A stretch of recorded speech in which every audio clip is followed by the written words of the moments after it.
Statistics में आगे बढ़ने से पहले पॉपुलेशन और सैंपल डेटा के कॉन्सेप्ट को पढ़ना काफ़ी इम्पोर्टेंट है। हम आगे जाके कोई भी स्टैटिस्टिकल एनालिसिस परफॉर्म करेंगे तो उसके लिए हमें ये पता होना बहुत ज़रूरी होता है कि जो डेटा हम यूज़ कर रहे हैं वो पॉपुलेशन डेटा है या सैंपल डेटा। कई लोग इस कॉन्सेप्ट को बहुत लाइटली लेते हैं और सिर्फ फॉर्मूलाज रख लेते हैं, लेकिन डेटा साइंस जैसे फील्ड में हमें हर चीज़ की अंडरस्टैंडिंग होना काफ़ी इम्पोर्टेंट होता है। तो इस वीडियो में हम इसी कॉन्सेप्ट को कवर करेंगे।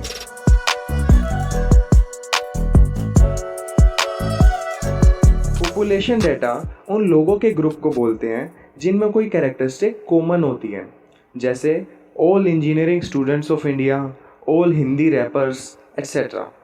और सैंपल डेटा पॉपुलेशन डेटा का ही एक छोटा हिस्सा होता है जिसे हम एनालिसिस के लिए यूज़ करते हैं।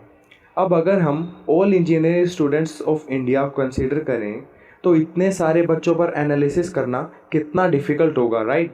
इसलिए हम कुछ इंजीनियरिंग स्टूडेंट्स को लेते हैं और उनके ऊपर एनालिसिस करते हैं, जिसे सैंपल डेटा बोला जाता है। अब ये सैंपल डेटा कैसे सिलेक्ट किया जाता है, उसकी दो कैरेक्टरिस्टिक्स होती हैं जिसके बारे में हम अभी थोड़ी देर में पढ़ेंगे। उससे पहले हम पॉपुलेशन और सैंपल डेटा को ही एक और एग्जांपल से समझते हैं। एक फेमस स्कूल है, लेट्स से ABC स्कूल। हमें उस स्कूल के बच्चों पर सर्वे करना है। उसके लिए हम स्कूल में गए और सभी बच्चों से क्वेश्चन पूछकर डेटा कलेक्ट कर लिया। अब क्या हमें जो डेटा मिला है वो पॉपुलेशन डेटा होगा या सैंपल डेटा? अगर आपको लगा कि ये पॉपुलेशन डेटा होगा तो आपको थोड़ा और डीपली सोचने की ज़रूरत है, क्योंकि पॉपुलेशन डेटा में वो सभी बच्चे इंक्लूड होंगे जिन्होंने स्कूल में एडमिशन लिया हुआ है। लेकिन किसी रैंडम डे हमने जाके डेटा कलेक्ट कर लिया तो हम सिर्फ उन्हीं बच्चों का डेटा कलेक्ट कर पाएंगे जो उस दिन स्कूल में प्रेजेंट होंगे। एब्सेंट बच्चों का हमारे पास डेटा नहीं है, इसलिए ये पॉपुलेशन डेटा नहीं होगा। तो अब तक हमने जो भी बातें की उससे कुछ चीज़ें काफ़ी क्लियर हो चुकी हैं कि पॉपुलेशन डेटा कलेक्ट करके उसके ऊपर एनालिसिस करना काफ़ी डिफ़िकल्ट है, क्योंकि वो टाइम कंज्यूमिंग भी है और कॉस्टली भी। लेकिन सैंपल डेटा के ऊपर काम करना टाइम एफिशिएंट है और कॉस्ट इफ़ेक्टिव भी। अब इस बेसिक अंडरस्टैंडिंग के बाद हमें पता होना चाहिए कि पॉपुलेशन डेटा को कैपिटल N से डिनोट करते हैं और सैंपल डेटा को स्मॉल n से।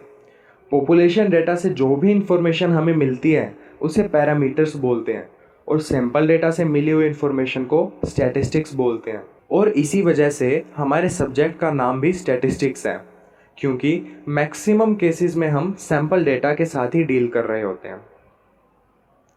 अब जैसा मैंने पहले बोला था कि पॉपुलेशन डेटा से सैंपल सिलेक्ट करने के लिए दो कंडीशंस होती हैं।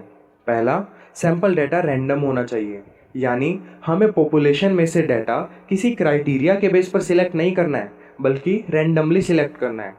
अब अगर हम इंडिया में सभी इंजीनियरिंग स्टूडेंट्स को पॉपुलेशन माने और सिर्फ IIT के स्टूडेंट्स को सिलेक्ट कर ले सैंपल के लिए, तो वो रैंडम नहीं होगा।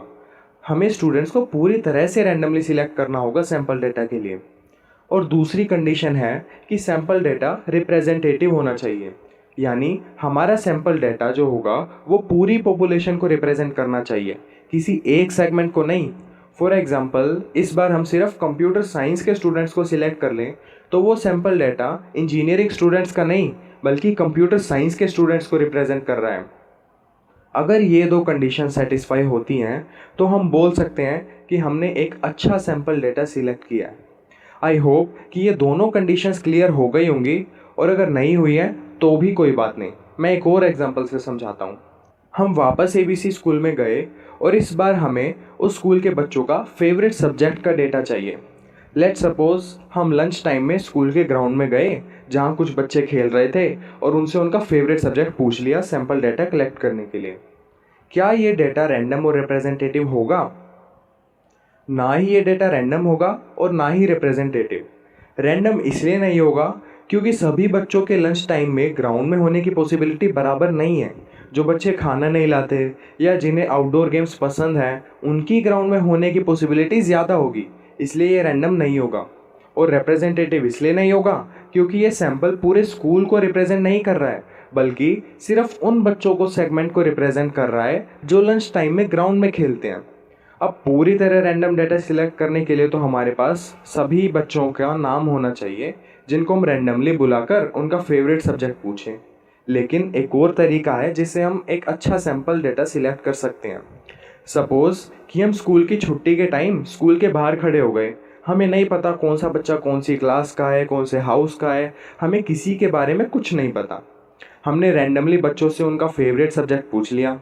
इस बार ये डाटा रैंडम होगा, और क्योंकि ये बच्चे किसी एक पर्टिकुलर सेगमेंट को रिप्रेजेंट नहीं कर रहे बल्कि पूरे स्कूल को रिप्रेजेंट कर रहे हैं, इसलिए ये डाटा रिप्रेजेंटेटिव भी होगा। ऐसे कई तरीके हो सकते हैं एक अच्छा सैंपल सिलेक्ट करने के लिए। अगर आपके माइंड में भी कोई आइडिया है तो कमेंट में ज़रूर लिखना। आज की वीडियो में इतना ही। मैं मिलता हूँ आपको नेक्स्ट वीडियो में। तब तक के लिए आप चैनल को सब्सक्राइब कर लो, नोटिफिकेशन के लिए बेल आइकन प्रेस कर लो, और वीडियो अच्छा लगा तो लाइक देने के साथ साथ अपने फ्रेंड्स को शेयर ज़रूर करना ताकि उनकी भी हेल्प हो सके।